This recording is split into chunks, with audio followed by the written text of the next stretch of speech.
have something a bit different for you today when it comes to dealing with contractions. Now, I usually talk about what to do during contractions, but today I'm focusing on what not to do. We're going to talk about 4 things to avoid during a contraction so you don't have a slow labor. Nobody starts off labor wanting a slow labor. I mean, not many people.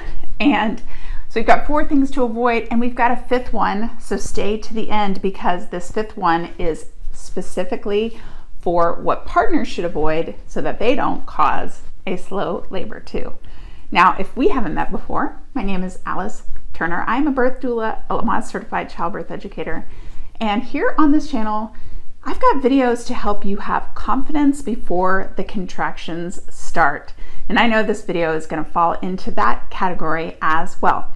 So starting off with the first of our strategies of what to avoid, we're going to start with our butt.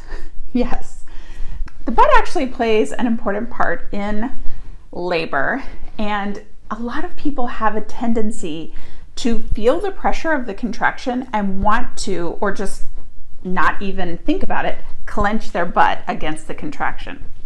It's not uncommon when I work with my doula clients to ask them about what's going on with their butt during a contraction, and they say that they tighten it.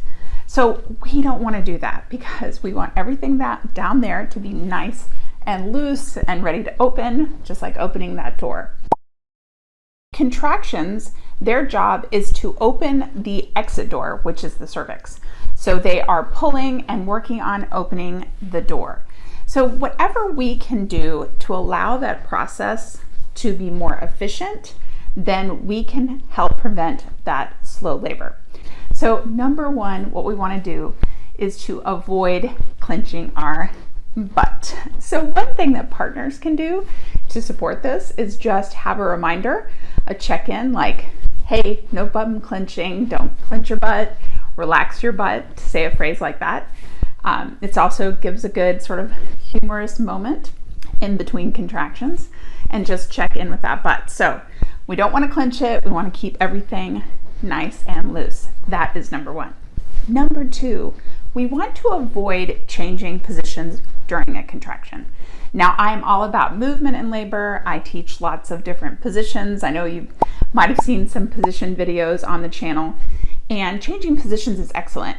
Sometimes what happens is that when you are in one position, contractions feel a certain way. When you move into another position, sometimes they feel different.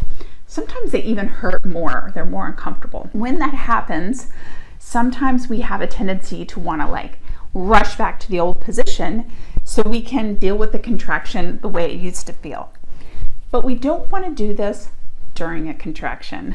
Remember, we want to be limp and loose and allow for that opening, and that movement and that changing position really isn't going to allow our body to do the work that it needs to do during a contraction. So when you change positions, just remember it's going to feel different.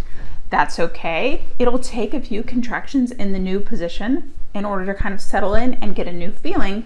But when you are going through the contraction, don't make a swift movement. Just try to settle into the new position. So your partner can remind you of this as well. So speaking of this, share this video with them so that they can be on the same page as well. But partners can say, when we change positions, remember it's going to feel different, just as that reminder. Number 3 of what we want to avoid, I call it avoid darting eyes. So I can often tell if someone is not in a good place with the contractions, if they don't feel like they're coping well, if I look at their eyes during a contraction, first of all, if I can see their eyes, and second, if their eyes are darting around where they're looking like they're trying to find an escape from labor. So I find what's most effective during a contraction is to close our eyes.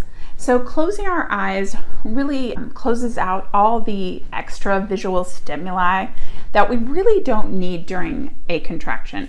We've got a lot going on down here, and we kind of want to block out the world to allow, again, labor to progress, to allow these contractions to do what they need to do. So when the contraction starts, I want you to avoid the darting eyes and instead close the eyes and kind of block out the world. So we've done 3 out of the 5 ways to avoid. I'd love to hear from you. When I was talking about butt clenching, were you clenching your butt or did you try it? Let me know in the comment. I would love to know, because I feel like every time I teach it in class, most people say that they clench their butt just to feel like, do I remember what that feels like? Okay, let me know in the comment. On to number 4. We want to avoid tensing up those muscles, especially in our upper body, our face, our jaw, our shoulders, our arms. That is another area that is likely for people to tense up when they have a contraction. So we want to let that body kind of melt, those muscles melt and be limp and loose, almost like a spaghetti noodle. We are going to allow the contraction to do its work. We aren't going to allow for that door to open. So partners, they can look out for tensing in your face and just in between the contractions remind you for the next contraction to be nice and loose like a noodle. And that's really going to help keep our labor going, help us to avoid that labor slowdown. We are here at number 5. You have made it to my special partner tip. And it's super easy, but I find that partners, if they don't understand the importance of it, they don't get it, or it takes a little while. And sometimes they get their feelings hurt. So what it is for partners to zip it during the contraction.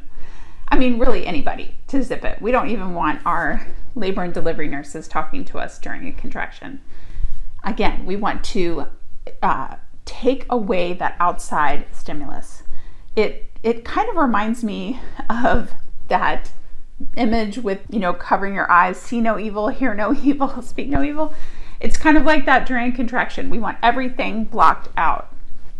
So partners, awesome to chit chat during the breaks, and especially if that is helpful for you to speak with your partner during a break, for you guys to chat. It's a great distraction.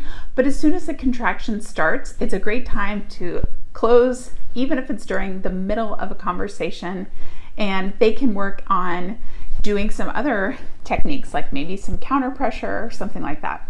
So avoiding that chit chat during contraction will allow you to relax into that releasing of the muscles, that breath, closing your eyes, and allow those contractions to keep progressing like we really want to. Remember these 5 things. Avoid during the contraction, clenching your butt, changing position, having those darting eyes, tensing up all of these muscles up top, and avoid the talking during the contraction. So now that we have talked about what to avoid during the contraction, during that peak, we should talk about what to do in between contractions to have the most effective labor. So this video that I popped up on the screen right here is going to cover that topic. I know you're going to love it, and I'll see you guys next time. Bye.